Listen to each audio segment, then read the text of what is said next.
जब आप अकाउंटिंग या अकाउंटेंसी की शुरुआत के बारे में सोचेंगे तो आपके दिमाग में प्रश्न उठता है कि धरती पर अकाउंटेंसी की शुरुआत कब से हुई, कहाँ से हुई, किसके द्वारा हुई। तो आइए इस प्रकार की विभिन्न सवालों को जानने और समझने के लिए वीडियो को ध्यानपूर्वक देखते हैं। फिलहाल छोड़िए इन सवालों को और समझिए आखिर में अकाउंटिंग शब्द है क्या। हम अकाउंटिंग शब्द को एक बार मिलकर प्रोनाउंसिएशन करेंगे। ACCOUNTING accounting, COUNT count. हमने पाया अकाउंटिंग शब्द के शुरुआत में अकाउंट शब्द छिपा हुआ है, जो कि इसकी परिभाषा के एक मुख्य शुरुआती शब्द है। काउंट शब्द के बाद ING जुड़ा हुआ है। जैसे कि हम सभी जानते हैं कि ING एक प्रकार का इन्फिनिटी है, अर्थात प्रक्रिया बोधी शब्द है, जो कि अपने से पहले आने वाले शब्द को प्रक्रिया में होने का बोध करता है।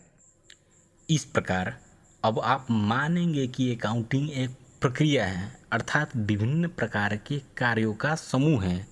सरल शब्दों में समझते हैं, अकाउंटिंग शब्द विभिन्न प्रकार के कार्यों का समूह है, जिसका पहला कार्य है किसी चीज़ को काउंट करना, फिर इसे आइडेंटिफाई करना, रिकॉर्ड करना, क्लासिफाइड करना, समराइज करते हुए इसे एनालाइज करना। अगर अब भी आप नहीं समझते हैं अकाउंटिंग है क्या, तो चलिए मेरे साथ अकाउंटिंग की प्रैक्टिकल दुनिया में।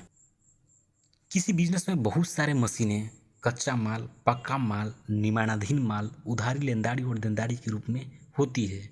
इनको अकाउंटिंग में काउंट करके पता लगाया जाता है कि यह आखिर मौद्रिक रूप में है कितना। फिर इसे मोटे मोटे पुस्तकों में रिकॉर्ड किया जाता है। फिर इन मोटे मोटे पुस्तकों में की गई रिकॉर्ड को अनेक भागों में बांटा जाता है, जिसे कि हम क्लासिफाइड कहते हैं। फिर इनको एसेट्स और लायबिलिटीज के रूप में बैलेंस शीट में समराइज किया जाता है और इन समराइज को विभिन्न विश्लेषणात्मक उपकरणों के माध्यम से एनालाइज किया जाता है, मतलब कि विश्लेषण किया जाता है। अब लगता है अकाउंटिंग शब्द से हमारी परिचय भी हो गई। बने रहिए हमारे साथ, हम आपको अकाउंटिंग शब्द से मित्रता भी करवाएंगे। क्या आपने सोचा अकाउंटिंग की शुरुआत कब से हुई? क्या अकाउंटिंग की शुरुआत 100-150 साल पहले से हुई? नहीं, अकाउंटिंग की इतिहास मानव सभ्यता के इतिहास के साथ जुड़ा हुआ है और इसके साथ ही गतिमान है। हम अकाउंटिंग की हिस्ट्री को दो भागों में बांटकर पढ़ेंगे, ancient history of accounting and modern history of account. अब आप सोचेंगे कि हम अकाउंटिंग की हिस्ट्री को क्यों पढ़ें, तो मेरा जवाब होगा कि किसी भी सब्जेक्ट को पढ़ने से पहले उसकी हिस्ट्री जानना इसलिए ज़रूरी है, जिससे कि हमें पता चल सके कि उस सब्जेक्ट की उत्पत्ति और विकास किस प्रकार हुई है। तो चलिए मेरे साथ अकाउंटिंग की एशियंट हिस्ट्री में। आज से 7500 BC पूर्व एशियंट मेसोपोटामिया सभ्यता के लोगों के द्वारा सबसे पहले अकाउंटिंग के उपयोग के साक्ष्य मिले थे। ये साक्ष्य शिलायुक्त पत्थर के छोटे छोटे टुकड़ों के समान थे, जो कि यूरोपीय देश असीरिया, सुमेरिया, फ्यूनेशिया और इजिप्ट से प्राप्त हुई। मेसोपोटामिया सभ्यता के लोग इन शिलायुक्त पत्थरों का उपयोग सबसे पहले शिकार की जानवरों की लेखा करने और फिर एक वर्ष के दौरान हुई फसलों की लेखा करने के लिए करते थे। अगर हम अकाउंटिंग की मिडिल हिस्ट्री को देखें तो जिस प्रकार हमारे इतिहास में सन 1494 ईस्वी में वास्को डी गामा भारत की खोज की और अपनी पुस्तक में इसका उल्लेख किया, और आज हम बोलते हैं कि भारत की खोज 1494 ईस्वी में वास्को डी गामा ने किया। क्या 1494 ईस्वी से पहले भारत पृथ्वी पर मौजूद नहीं था? आपका उत्तर होगा था।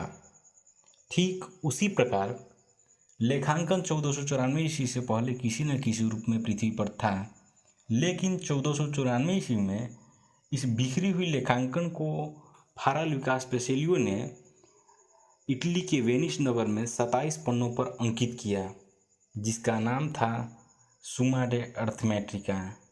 इसमें पहली बार डेबिट और क्रेडिट शब्द का उल्लेख किया गया था। इसी पुस्तक का अंग्रेजी अनुवाद सन 1543 में हॉग ओल्ड कैसल द्वारा किया गया। सन 1602 ईस्वी में लंदन के इतिहास में पहली व्यवस्थित व्यापारिक कंपनी की स्थापना हुई, जिसका नाम था ईस्ट इंडिया कंपनी। जो पहली बार स्टॉक एक्सचेंज में लिस्टेड हुई। इस प्रकार 19वीं शताब्दी में औद्योगिक विकास हुई जो अकाउंटिंग को अनेक शाखाओं में विकसित की। Cost accounting, management accounting, human resource accounting और फिर एक्सटर्नल ऑडिटिंग। विश्व में पहली बार अकाउंटिंग प्रोफेशन को सर्टिफाइड करने वाली संस्था की स्थापना स्कॉटलैंड में की गई।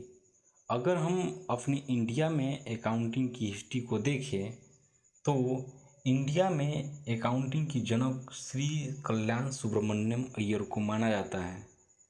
सन 1949 ईस्वी में the institute of chartered accountant of India नामक एक प्रोफेशनल इंस्टीट्यूट की स्थापना हुई। अकाउंटिंग का विकास उद्योग और व्यापार के विकास के साथ गतिमान है और इसके साथ ही सदा सतत गतिमान रहेगी।